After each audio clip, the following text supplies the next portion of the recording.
এক ভাই জানতে চেয়েছে যে বজ্রপাতে নিহত ব্যক্তির লাশ চুরি হয় কেন, কোনো বিশেষত্ব আছে কি এই লাশে? আসলে এটা আমরা ইদানিং লক্ষ্য করছি যে আমাদের দেশে প্রচুর পরিমাণ মানুষ এই বজ্রপাতে মারা যাচ্ছে। একটা সময়ে বাংলাদেশে গাছগাছালি অনেক বেশি ছিল, বিশেষ করে তাল গাছ। আমাদের দেশে অনেক বেশি পরিমাণ তাল গাছ ছিল। এরপরে প্রত্যেকটা অঞ্চলে এক একটা পিলার ছিল, যেগুলো ব্রিটিশরা আমাদের দেশের সীমানা রক্ষার্থে যে পিলারগুলো দেওয়া ছিল, এগুলো অনেক সময় বজ্রগুলো যখন আসতো, তখন এই পিলারগুলোর কারণে কোনো মানুষের বাড়িতে অথবা মানুষের শরীরে এই বজ্র পড়ে মানুষ মারা গেছে, এই কথাগুলো আমরা তেমন শুনতাম না।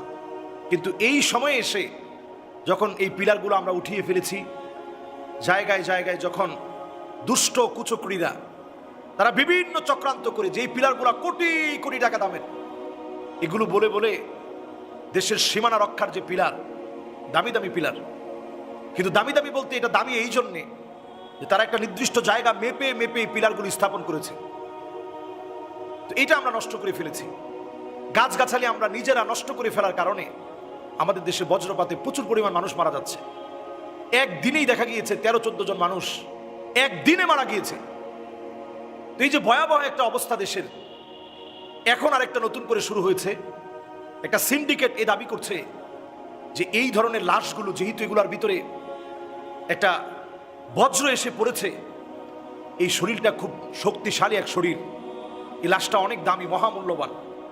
কারণ দেখবেন যে কোনো একটা লোহার ভিতরে যখন তড়িৎ কারেন্ট যখন এটার ভিতরে যখন একটা সময়ের জন্য যখন প্রবাহিত হয়, এই চুম্বকীয় প্রভাবের কারণে, এই প্রভাবের কারণে এই লোহাটা শক্তিশালী হয়। তো এই চুম্বকীয় প্রভাবের কারণে লোহাটা যেমন শক্তিশালী হয়, তো এই জন্য অনেক সময় আমাদের দেশে এখন এটা বলা হয়, প্রচার করা হয় যে লাশগুলোর ভিতরে এইরকম একটা হঠাৎ করে বজ্র পড়ে, মানুষটা বজ্র পড়ে বজ্রপাতে মারা যায়। এই বজ্রপাতে মারা যাওয়া মানুষটার লাশের দাম অনেক বেশি। এটা শুধু লোকমুখে প্রচার করা একটা কথা। আচ্ছা, এটা দিয়ে কি বানানো হয়? অনেকে বলে এটা দিয়ে ইলেকট্রন, প্রোটন এবং নিউটন, পারমাণবিক শক্তিটা থেকে আবিষ্কার করা হয়। এটা একটা সম্পূর্ণ ভুয়া কথা। দ্বিতীয়ত, অনেক কবিরাজরা তাদের তাবিজ করতে গিয়ে, কালো জাদু করতে গিয়ে এই লাশের বিভিন্ন টুকরাগুলো ব্যবহার করে থাকে, এবং তারা কালো জাদুতে এটাকে সম্পৃক্ত করে তারা বলে যে এই কালো জাদু শক্তিশালী হবে যদি এই লাশের একটা টুকরা দেওয়া যায়। তো এই জাতীয় যে কথাগুলো, এই কথাগুলোর কারণেই মূলত আমাদের দেশে বজ্রপাতে কোনো মানুষ মারা গেলে এই লাশটাকে খুব দাম দেওয়া হয় এবং লাশটা চুরি করে ফেলা হয়। খুব দ্রুতই লাশটা চুরির ভয় থাকে, চতুর্দিকে মানুষ পাহারায় রাখতে হয়। আসলে এই লাশ এটা কোনো ধরনের কোনো কাজে অথবা তাবিজ কবজে কোনো কিছুতে ব্যবহার হয় বলে কোনো গবেষণায় দেখা যায়নি। ঢাকা ইউনিভার্সিটির ফরেনসিক ডিপার্টমেন্ট জানিয়েছে এই লাশের ভিতরে কিছুই থাকে না। সাধারণ একটা লাশ যেমন, হুবহু এই লাশটা এখন এমন। সুতরাং আমাদের একজন মানুষের মৃত্যুর পরে একজন বনি আদমকে আল্লাহ তাআলা সম্মানিত করেছেন। ও কাররামনা বানি আদম, বনি আদম বড় সম্মানিত। তার লাশকে কেউ অপদস্থ করবে, লাঞ্ছিত করবে, তার হাড় গুড়কে অপদস্থ করবে, লাঞ্ছিত করবে, এটা একজন আদম সন্তানকে সবচেয়ে বড় অপমানিত করা। এই জন্য যারা এই জাতীয় কাজগুলা করবে, এই সিন্ডিকেটগুলোকে আইনের আওতায় এনে শাস্তির ব্যবস্থা করা উচিত এবং খেয়াল রাখা দরকার এই জাতীয় কাজে অন্তত আমরা নিজেরা যাব না।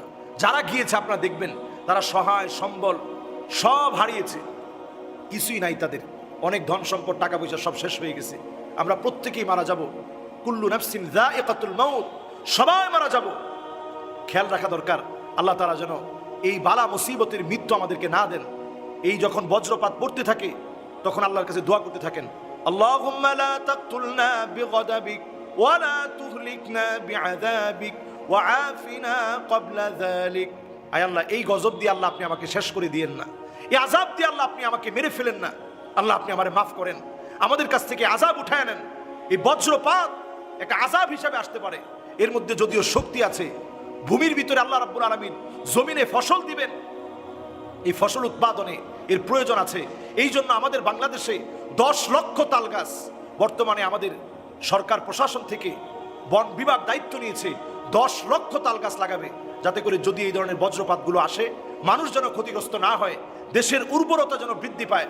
বড় একটা গাছের মধ্যে পড়লো, উর্বর ক্ষমতা যেন জমির বেড়ে যায়, মানুষ যেন ক্ষতিগ্রস্ত না হয়, এই ব্যবস্থাপনায় 10 লক্ষ তাল গাছ লাগানো হবে। সুতরাং এই জাতীয় কোনো নিউজে অথবা সিন্ডিকেটের আওতায় আমরা পড়বো না। আমরা আল্লাহর কাছে পানাহ চাবো, যখনই বজ্রপাত দেখব আমরা আল্লাহর কাছে পানাহ চাবো। আল্লাহুম্মা ইন্নী আসআলুকা খায়রাহা ওয়া আউযু বিকা মিন শাররিহা। আল্লাহর কল্যাণ আপনি দান করেন, অকল্যাণ থেকে আল্লাহ আপনি আমাদেরকে হেফাজত করেন। আমরা দোয়া করব, আল্লাহর কাছে পানাহ চাবো।